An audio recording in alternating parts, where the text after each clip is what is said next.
Muna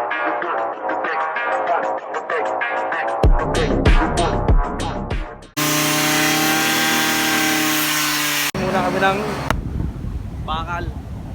Sheesh, on the way. This is Junk Shop. Shout out Joseph's Junk Shop.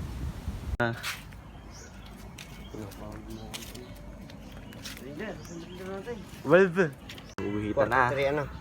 43.5. Wow, ang sexy naman ang pangguhit na to. Susukat pa kami dito dahil Talaga naman. shout out sa pangguhit. Paint shirt. T-shirt pala. Hindi na gana. Hindi na nakasaksak. Yun, naputol na namin. Bali dito naman kami sa May kabila. fishing mood. Balik natin. Tara, namin. Tara. Joke lang. Sukatin ulit, sukat. Medyo mahirap na talaga. I-upload ko kayo pagtapos na to. Pag naputol na pala lahat. Ayan o. Nakakatatlo na kami. Hindi, nakagaya niya rin. Yun, tapos na. Apat na ang paa. Tapos na ang paa. Naputol na. Yan, may ano pa. Ano, Naputol na namin. Bale, ang sunod naman itong angular. Para may sukat namin dito sa mesa. Yan. Alin. Ayan ang mukha niya. Lupit. Pang masa. Pinuputol natin ang angular.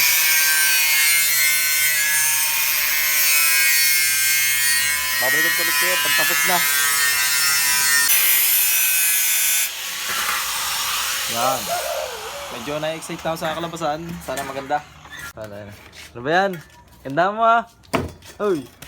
Ganda mo. Hindi na imik. Medyo nahihiya pa to eh. Pero mamaya pagkatapos ang daldal nito. Bali nga pala nakakuha pa ng ating 2K. Ay ano yan. Reward sa aso. Para ito ay dalawang sukat na. Dalawang gilid. Hindi ito na lang yung 35 inches yata yun. Nabi na tama nga. Nasa 35 inches na lang na. Dalawa. Uy, dalawa na. 35 inches. Oo daw. Ano? Talaga ng magandang pangguhit din ito. Babawasan na lang to. Sabi niya. Kailangan ng magandang pangguhit. Hanap tayo ng maganda pangguhit. Kasi ano to eh. Pangit pala. Paint t-shirt. Kukuha tayo mas maganda. Pentel pen naman. Pagpuputol na namin dito, kukuha na lang kami ng welding rod. Samahan nyo kami sa... Ano ba? Yun. Punta na kami sa Villa Adeline.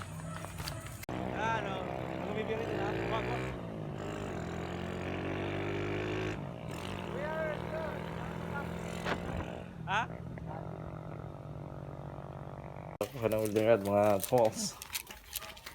Uwi na lang ulit kami sa amin. Paano magdali po ito? Madumi.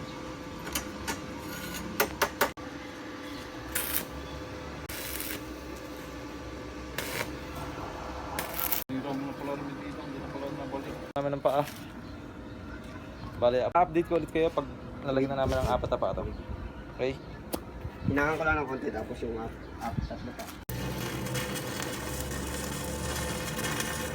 Apat na. Medyo butas pa dito. Wala eh, ayaw dumikit. Medyo mainit pa nga. Yun. Itatayo lang namin to tapos okay na yan? Yun, nakatindig na. Hawak mo ito.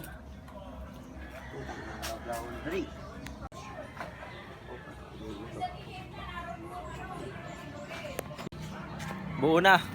Medyo mahirap lang dahil sobrang taas. Tingnan nyo. Diyan mo ako.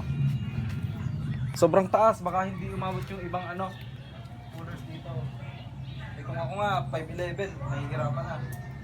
Lalo ng iba kaya babawasan namin ng konti. Brakita na lang. Ay, bracket. Ito nga. O yun mga tol. Bali pinuputulan namin dahil medyo mahaba na nga. Ano? Sukatin natin. Isang paa na lang to. Sabay susukatin ulit namin kung okay na. Ano? Thumbs up naman!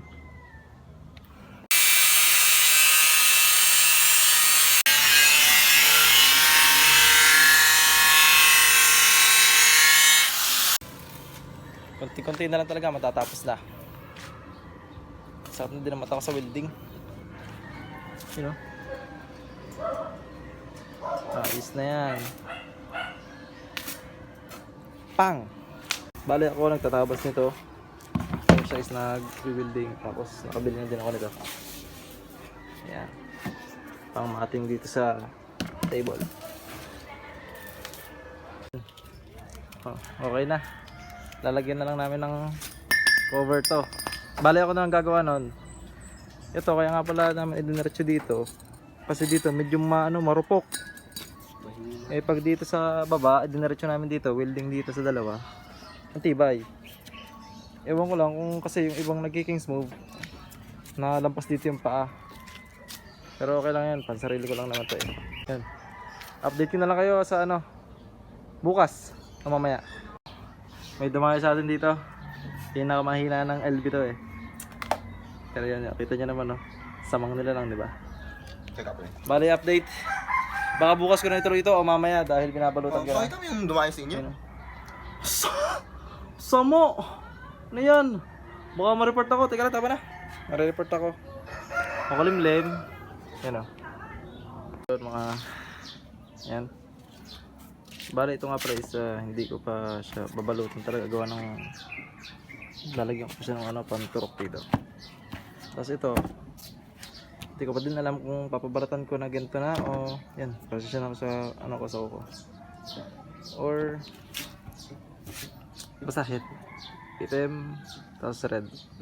Ay, yan.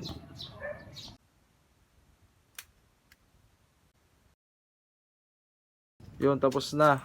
Sadyang tinapos na namin kahit madilim. Ito, dinaitan. Kaliwat kanan na yan, Puputulan na lang. Sobrang taas tapos hindi pa balanse eh. Kahit madilim na.